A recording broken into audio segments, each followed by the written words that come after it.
I started my career in banking. I've done 12 years in banking, and I've done a bit of retail banking, consumer banking, private banking, and wealth management in about 4 banks. And then one key to sort of staying in tune is staying curious about what you want to do and the impact you want to make. How did you start? How did you even bear the idea even way back in school? So you're a leader of tomorrow. But then I look at those people, they told us that when we were there. We were 10, 20, 30, 40, and they're still there. So yes, I had a lot of energy and I wanted to do things a certain way, and I was rude here and I was doing that. Eventually, I was fired. Were you able to use any of your knowledge in promoting your business? It's so complicated because I'm such a multifaceted person. I mean, we started in England. Good Hair started in England. Eventually, had to open something in Nigeria. All hair is processed. You cannot take hair from a donor and put it into your head. Once you're a public figure, you become a target. Look at all the companies we started. We have board members from Nigeria, but also from around the world, because we want to build world-class companies that outlive us. Welcome to Omo's Couch, an entrepreneurship and career talk show where we help young entrepreneurs and professionals reach their full potential. My name is Omon Odike, your darling host, and I'll be bringing you amazing guests who have seen it all to educate and inspire you with their stories.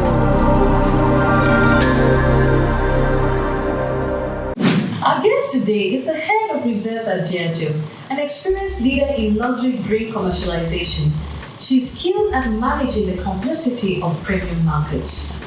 With a 12-year banking history, she excelled as head of premium banking at FCMB. She's none other than Opeyemi Makinwa.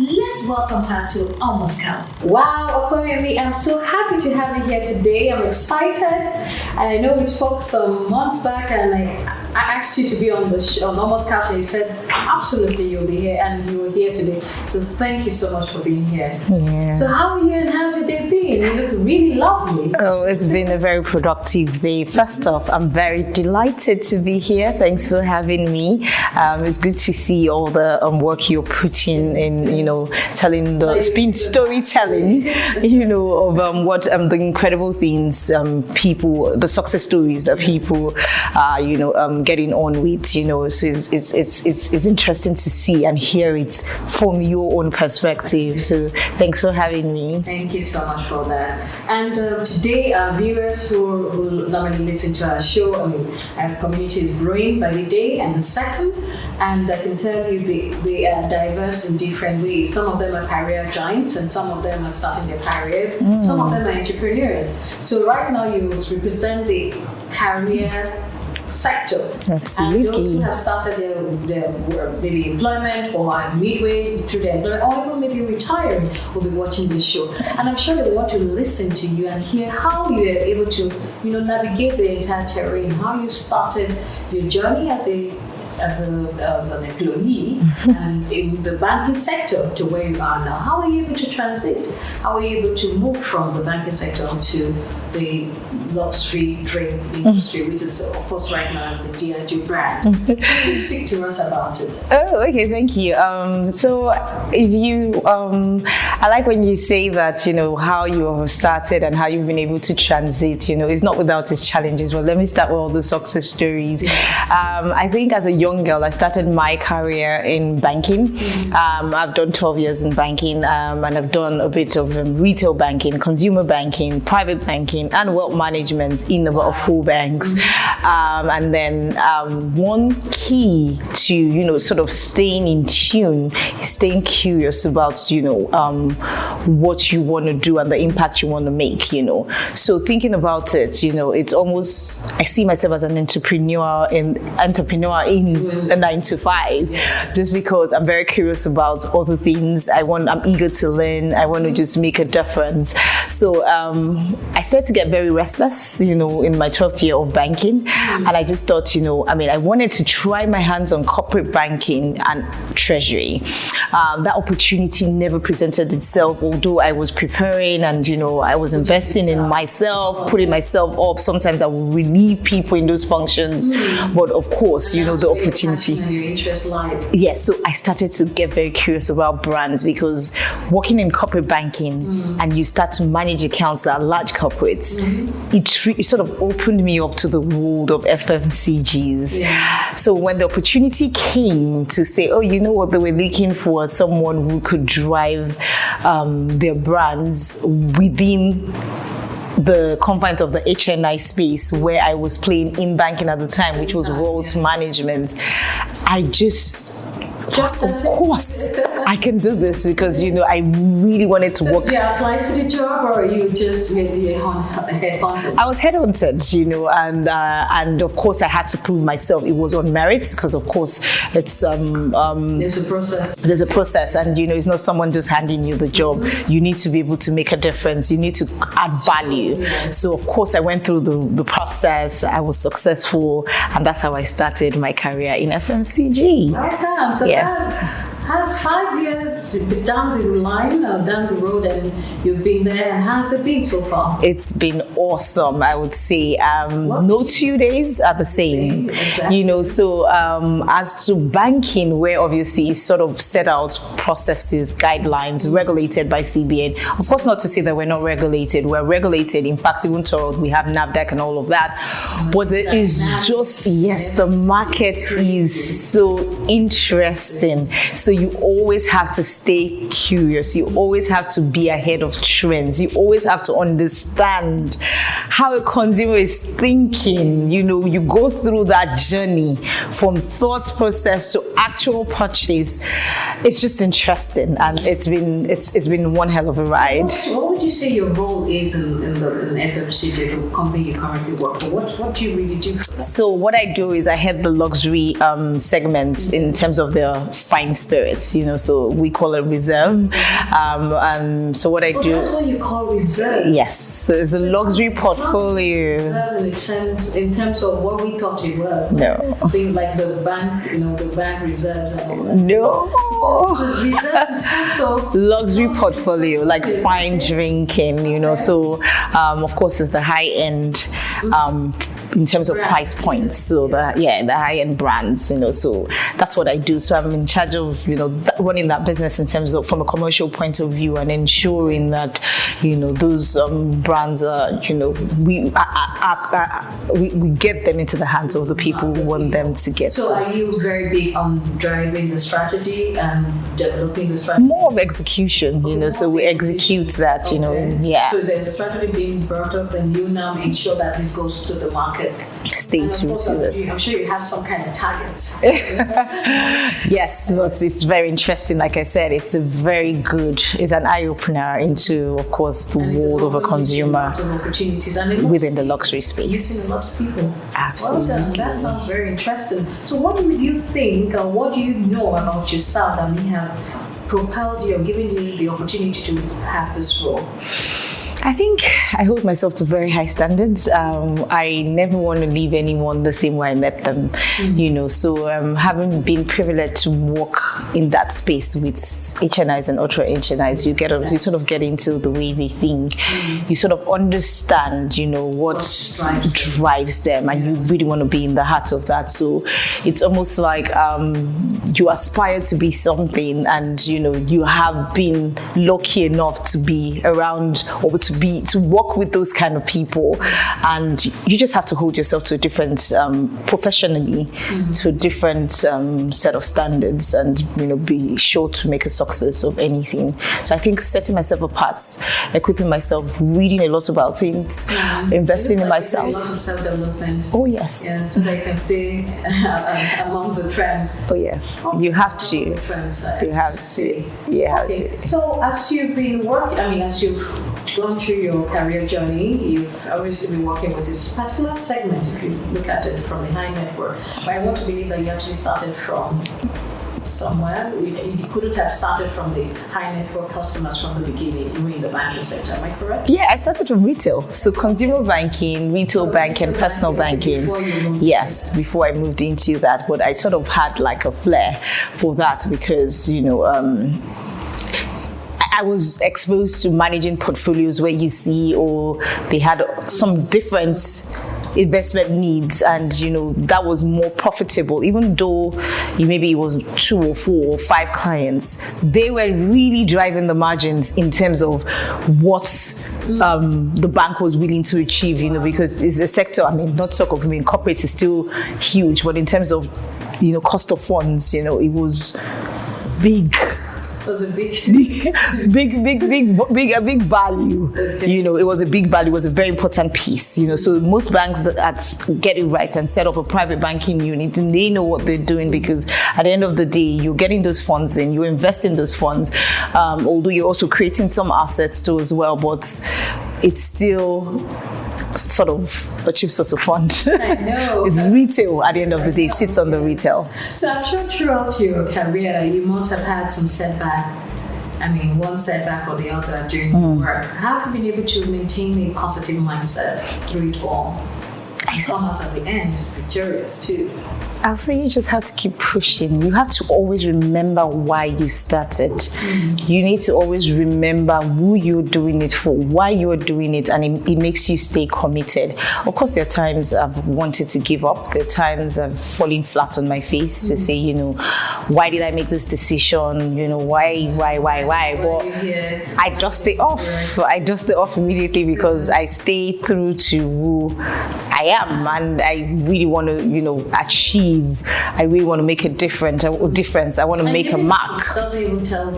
Once the going gets tough and you're giving up, you have to get tougher. You have the capacity for growth. Yes, you have to be resilient. Because at the end of the day, the people who are doing the work don't have 2 heads. Exactly. So you have to show up and show out. I laugh because if you said that to Gen Z now, it's like traumatizing to say you have 2 heads. No, not to me. I'm not Gen Z, but there's a joke someone was saying that you can. Parents in these days, we were taught to say you don't have 2 heads. You don't have 2 heads. They don't have 2 heads. Those are doing it. You say it to a Gen Z today, it's like, oh, you're giving them shackles. I'm affecting their mental health. Yeah. Oh my God, God would help all of us at the end of the day. But for me, whether you're Gen Z or Gen X or Gen N or a baby bloomer, the truth is whether you're running your career or you're running your business. Yeah. I think being serious about anything and staying focused is something that everybody should have. Absolutely. Making excuses and saying, for this reason, that. I think for me, I don't think you're serious. If you want to make it, I found that even some Gen Zs, as some of us even tease them, or a lot of even Gen Zs, they are very hardworking. Yeah. They're very focused. They don't go with the trend of saying, every little thing, the mental health is this, forming excuses for everything. So I believe in every sector, in every level. Absolutely. So be serious-minded. Absolutely. To get the required result. So having said it all, can you remember one terrible, traumatic, negative, anything that actually affected you when you were doing through your journey as a career woman, that you felt that if this has happened to you, you will not be able to pick up from it, or you may even stop the job or quit from the job. Is there any instant? Because sometimes, right now, I'm sure some of our viewers are listening and they're like, she's saying everything is nice, or I did retail, I did banking, and now I'm now dealing with high net worth customers. But really, what were those terrible times, so that they know that even if those terrible times happen, look at who I am today and see where I am today. I'm actually okay and I'm thriving. I think for me, maybe I would say probably compromising on quality, and I would be very broad about that. If you're enjoying this episode already, I want you to take a moment to please like this video, subscribe to our channel, and leave your aha moments in the comment section below. We would love to engage with you. Okay, let's get back to the show. Because sometimes with anything in life, Yeah, it is, because sometimes you're very focused on getting from point A to point B. Okay. You set out, maybe I'll give an example of also going through school, but let me also just give this example first. You want to get on to, let's say you were buying a car or you wanted to do something, and you were set out, you put your mind, or let me just put it as like an investment. Let's that everyone can relate. Yes, so you want to make an investment, and someone that told you, oh, you know what, this is how it's going to cost you.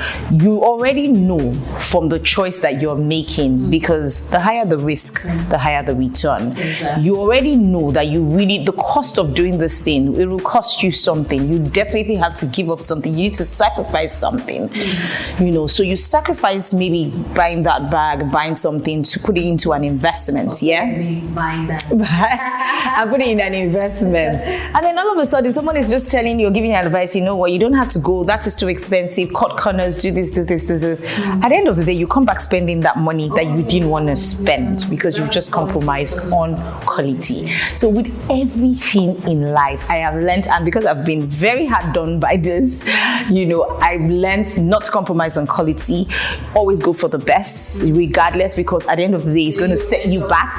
Even think twice. It's like school. Maybe then they say, oh, you know what, you need to become very good in maths, this, that, and then you study just to pass an exam. In the future, it's there to wait for you, because you're running, oh my goodness, I wish I really applied myself at the time, but I took that shortcut, instead of putting in the rigor. So do not compromise on quality, whether it means you're putting in the effort, you're applying yourself to work, you have a deck to submit to your boss. Don't just put in your very best in everything, because if you fall prey to compromising, it would always catch up with you. That's the word. It would always catch up with you. So always put in the work that is required with anything that you are about at any point in life. The way you speak, it shows that you're a very serious-minded, very deep person in terms of everything that you do.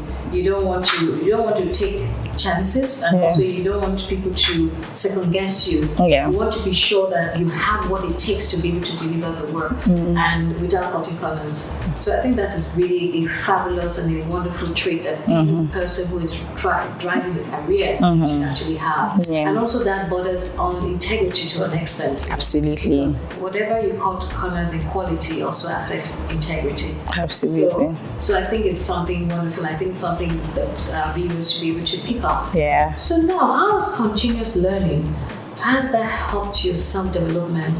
Have you invested in it? Do you see it as important? And how has it worked for you? And what did you do? Did you have a result when you did something and you got an obvious result out of it? So the day you stop learning, that's the day you start to die. Everyone says that. So you have to continually invest in that. You can learn from anything. It could be books, even if you don't have the time to go back to school, or because you're making money, you could just be very open-minded. But if you start to compromise and not develop yourself, it has a way of catching up with you. You won't be able. It's not a level playing field when it gets to certain aspects of your career, and you're not able to exactly engage in those conversations. One thing I have said in my course of my career, especially in banking, I know post-COVID we haven't really, a lot of people, and during COVID there were a lot of courses. Harvard was really churning out a lot of free courses. A lot of people took advantage of that to say, you know what, I'm not going to waste this time. I'm going to apply myself. And a lot of people got certified on certain things. In terms of my career, and especially when I was in banking, which is where I spent the bulk of my career, 12 years, with every certification you get, not a lot of people know this, when you invest in yourself and you get a certification and you put it forward to HR, you could actually demand for more. So it's a shortcut. Wow, have you heard that? That's some I won't say it's a trick, but that's an obvious way to actually get promoted. And nobody tells you these things. It's not a must. Exactly. It will promote you, but it will help you. you. And it just, sort of sets you apart, because they just realize that you're different. You have an excellent spirit, so it's something people don't know. And, they say that Nigerians, we don't read. We're very lazy in reading a book. If you want to hide anything from a Nigerian or black man, I don't think it's really specific to Nigerians. If you want to hide anything from a black man, just put it in a book. They never open it. So exactly. You don't also learn from books sometimes, like you said, for continuous learning. You learn from experiences sometimes. So you have to go through certain things or some people's experiences around you to be able to be better for it. So you've been running your career now, if you look at it, it's 17 years, 12 years in banking, 5 years in FMCG. That's 17 years of work. How have you been able to balance your personal life? It's a struggle. It's a personal struggle. I don't think I've quite cracked that one, I personally like to travel, so when it's travel time, I find that I can relax. It's my hobby. I just like to just get up and go. I find I can relax a bit, but my friends, my family, they jest a lot that you are always everywhere you go with your laptop. So I don't know how to shut down. It's still finding the right balance, but in the last couple of weeks, I've realized that nothing stops if you don't stop it yourself. Exactly. You need to take care of yourself. You need to find the right balance, because God forbid if anything happens to you, it's just 1 minute silence. And then that's it. A lot of bad disasters in recent times. Immediately they will appoint another CEO, so you definitely need to find that right balance. You need to find what you enjoy. You need to find time to connect with family. A lot of people don't connect with family, don't connect with friends, just because we're saddled with all the responsibility or the hard work of life, So finding the right balance, I try to, ensure I take one trip, ensure sometimes maybe Sunday I just don't want to do anything. I shut my laptop deliberately, go spend time with my family, connect with a friend I haven't seen in a while, and just, keep it going. We just have to try, especially as women. We juggle so many balls. You juggle a lot, and I think even entrepreneurship is even worse. It is. Tell you for free, when you're running the business, there's no time. And I think, like myself, and as I mentioned to lots of people, different discussions and different places. Yeah. It's taken me COVID-19, and almost dying in COVID-19 to understand that I needed to take care of myself. Yeah. But I know some of my friends who are still watching, so I'm okay. We'll still she doesn't know how to slow down. Tell you, I've come a long way. Yes. I have changed a lot. Yes, as you mentioned, many women, for some reason, because we seem to multitask. We do. We seem to want to do everything. We need to actually slow down. To continue to slow down and look after our health, because health is wealth. And once you don't have it, there's nothing that you can put on top of it. Absolutely. So yes, I quite agree with you that you have to decongest. And you need to carry your laptop with your family members. You're just doing the career, so you have to. I do it all the time, And take care of yourself. Yeah. And as you mentioned, 1 minute you're here, tomorrow the person is no more. Yeah. So it's a wake-up call for everyone to still consciously and intentionally look for those rest moments. Yeah. So saying all this now, what would you tell people who have, 17 years is a good timeline to say you have good experience in driving your career. Yes. How did you ever, when you're younger, did you ever say, I want to be a banker? Was it something did you already set up your goals? You said, this is what I wanted to do. You started making plans to achieve it. How did you go about it? Okay, I stumbled into the world of banking. I studied accounting. I'm an accountant. I tried to pursue my career in ACCA, just to finish. I think I gave up that was one thing I gave up at. I just thought I wasn't going to use numbers. I got an MBA, and I just thought I was balanced, and that was fine. I'm getting very restless again, because I feel like, I want to get something else. I want to add something else, another certification. But I never set out to be a banker. I don't think anyone, and some people are very very lucky to know what they really want out of life from a very young age. Yes, they do. Maybe those are the great entrepreneurs, people. I thought I would be one, so Exactly. my business is accidental. Yeah. I mean, delving into Entrepreneurship. entrepreneurship was accidental. Okay. I hope to do that one day. I wanted to be a judge. I dreamt. If I wasn't doing this, maybe I'll probably be an actress, although I'm very shy. I'm very shy. Yeah, very shy. But maybe I would have wanted to be that. But I think I was obsessed with being a doctor. Because I remember growing up, I would always ask for medical sets, just trying to solve problems, trying to understand why some things were just out of sorts was my thing, But I never set out to be a banker. I fell into that by choice. It was NYSC. NYSC sort of pushed me there, and I remember that why was I here? But when I got in there, as with everything in life, I just applied myself because I realized that the people in there they didn't have two heads. They were doing it and they were making a success out of it, So Beautiful. and they knew no one. It wasn't like, oh, I got here by somebody's connection and anything. So I was eager to learn. I played with everyone. I took it very seriously and I just fell in love with it. Yeah, and when I started to get restless about it, I decided that, this is not for me. You're one of the people, I think banking is something, not to run down banking at all, I think it's extremely wonderful. I think the experience there is second to none. However, if people, because this is my field, what I've seen about people who have been in banking for a long time, they get restless after a while. But most of them don't have the courage to do what you have done, to pivot, to take the next leap to a different industry. Because you find a lot of them after they've kind of, I won't say semi-retired because they haven't really gotten to be very old age. They always ask me, what can I do? They've not gotten quite old that they can start up something. Yeah. So you actually took the very good step. 12 years was more than overdue. It was. Into another career. Some people spend 20 years and later they don't know what to do. Yes. So I have a lot of people who are on my case who find something for me to do. And when I look at it, if you look at jobs, very few are finding. Yes. Because when you look at the trajectory of banking, how many people get to be GMs? Yes. How many people get to be, that's where you really now say, I'm here for to the end.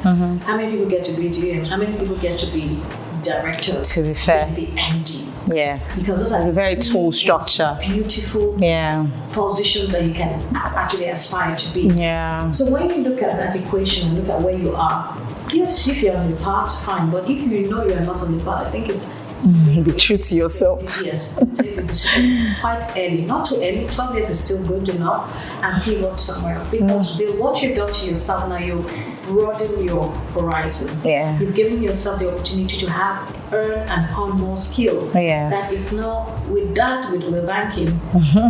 You can still be set up for something even greater. Absolutely. Outside where you are right now. Absolutely. Because you have additional skill. One of the hardest people for us to hire right now at a top level are bankers. Oh, wow.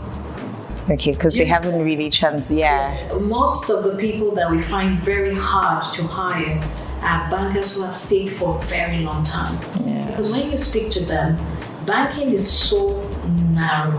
Very linear. It's very, so it's you find that they have no clue of any other thing but that world.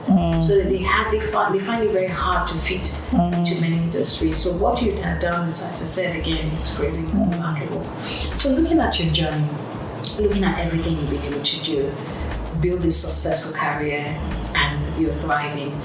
What leadership qualities do you think you had and you still have that propelled you from where you started from to where you are today?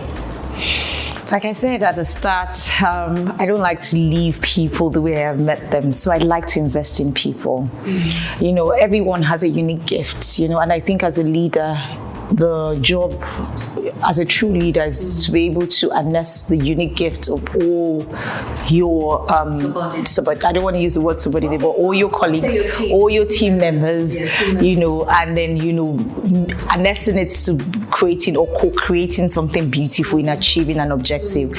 So the ability, you owe them that much. The ability to inspire, the ability to invest, the ability to push someone to their full potential is something that should be credited to good leadership, a good standard of leadership, so you don't really enforce. Yes, you don't enforce, but you inspire. You just get them to think differently, get them to open up, get them to just, look at it a different way. And you never know, you might get more results than absolutely forcing down. If you can unlock the potential of another human being, they will be forever grateful for that, and they would ride for you, in more ways than one. Not necessarily where you are now, but of course, anywhere you find yourself in the future. So yes, it's just, investing in people. Beautiful way to put it. Thank you. Leadership by impact. Yes, making an impact, yes. Join us on Omo's Couch, where inspiration meets action. If you are a remarkable entrepreneur or a career giant with a unique story to share, we want to hear from you. Become our guest on Omo's Couch and empower others with your journey, experiences, and valuable insights. Use the link provided in the description below to apply for yourself or nominate someone who deserves to be on this show. Let's inspire together. So now, what would you tell our viewers who are just starting their careers?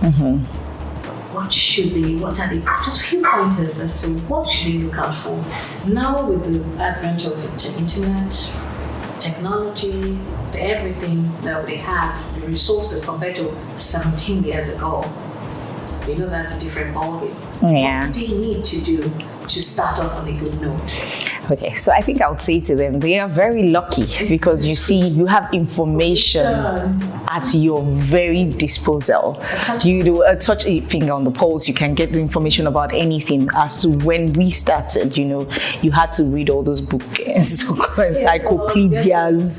Get the internet that may not work and you... Exactly. So information research, is very key. You definitely need information. It is powerful. You cannot say you want better. You cannot say you want to have a successful career without even understanding what a successful career will look like or what a picture of success will look like, especially in whatever field you find yourself, So you need to find expression by harnessing all the information and, using all the information available to your own advantage, So, and I would also say be very patient with the process, be patient with yourself. A lot of people are not, they just want to get rich now. We call it the microwave generation. Some things require time. Some things require you just to trust the process, invest in yourself, read more, research. A lot of big corporations, they invest in R&D. So you as an individual, you definitely... There's no why they invest. Definitely. Yes. You have to, leverage information to your advantage, for sure. Beautiful. Well done. So what does success look like for Opeyemi? Success looks like when every other person you've impacted just, feels different. You see people grow. When you look at your journey, you look behind. You look behind on where you've come from, and you see how you have just opened up the door for another woman to go through, or open up the door for another person to go through. You've created that opportunity.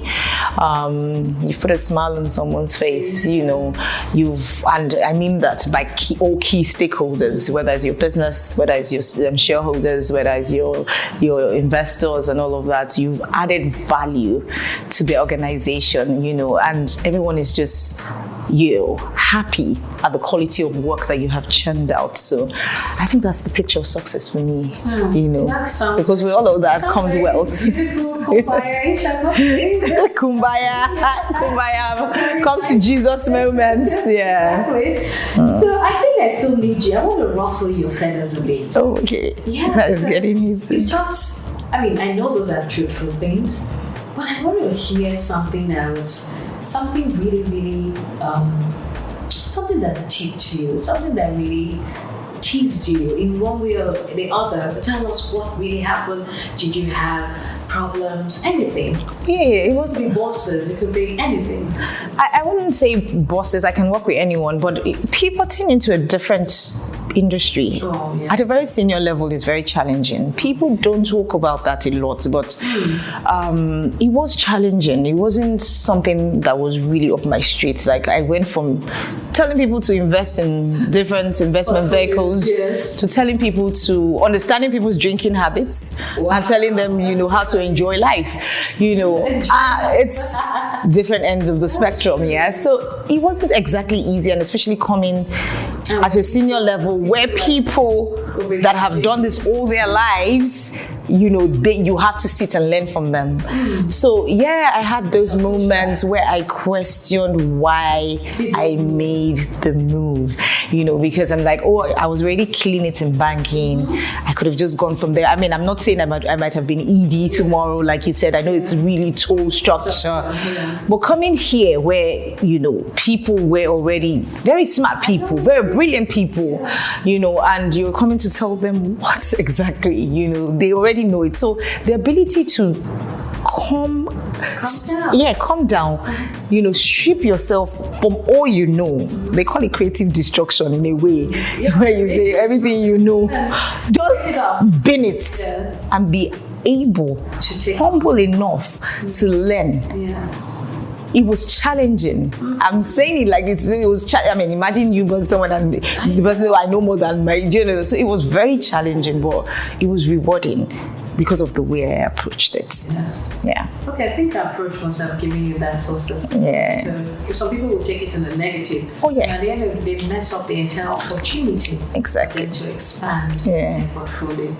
Well done. Thank you. She has said it all, and for me, I've taken some pointers. As if I want to drive my career, I want to start a career, I want to develop myself in my career, there are 3 critical things I have to look out for. One of them is understanding what you want. Where do you want to go to? What job do you want to take on? What role do you want to take on? There's a need for a good understanding of that, because when you know where you want to go to and you've set that path, then you can set the goals and set all the machinery that you require to be able to achieve the goal. Just imagine yourself, you don't have any goal, you don't know what you want to do. How can you start?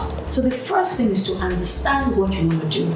Then when you understand what you want to do, then you must ensure that you have the required skill. If you don't have the skill readily available, then develop yourself. Whether it's self-taught, whether you go to school to learn it, whatever it takes, you have to develop yourself. You cannot take on what you cannot deliver, because then you'll set yourself to for failure. And another critical thing to look at, which I loved so much of what she had mentioned earlier, was value. Everywhere I go to, I create value. I don't really see what people are doing. I see what people are doing, but however, I create my own value. I must make an impact in every industry, in every place, in any sector, in every department I work in.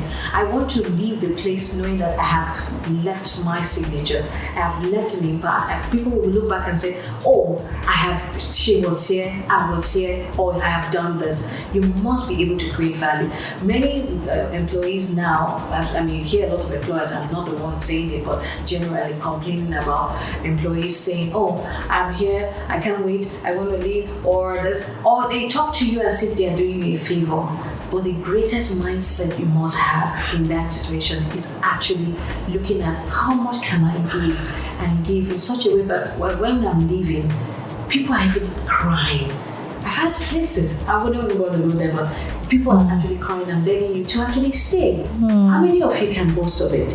To say that when you are leaving a place today, as you sit at home, listen to my voice, that in your various offices, that if you leave your employers today, we didn't miss you. For the right reasons, we didn't miss you. When you think about it and you evaluate that, then that will tell you whether you're doing things right or wrong. You don't even need me to tell you anything. So stay blessed, and I hope these few tips that I've shared with you would actually lead you to success in your career. Okay, we are going to the first segment of this talk show, and I'm hoping that Opeyemi will be able to answer my question. It's actually a simple question. I should have given you as a bonus question after the second one too. So Opeyemi, this question goes like this: what is the chemical equation of water?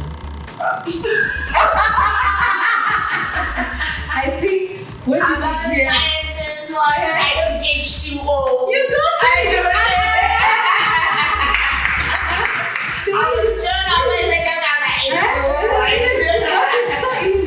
But at first, when you hear the question, I think it makes you look like, what is this person talking? It looks like what they do. No, it's H2O. Well done. Thank you so much, Opeyemi, for coming to Almost Count, and we are so glad to have had you, and we're so glad to have you share your story to everyone who is going to be listening to your video. Thank you so much. Thank you for having me. Well done. Thanks for watching Almost Count. I'm sure you're eager for another inspiring story. So click here to watch another episode or click here to subscribe. I will see you in the next video.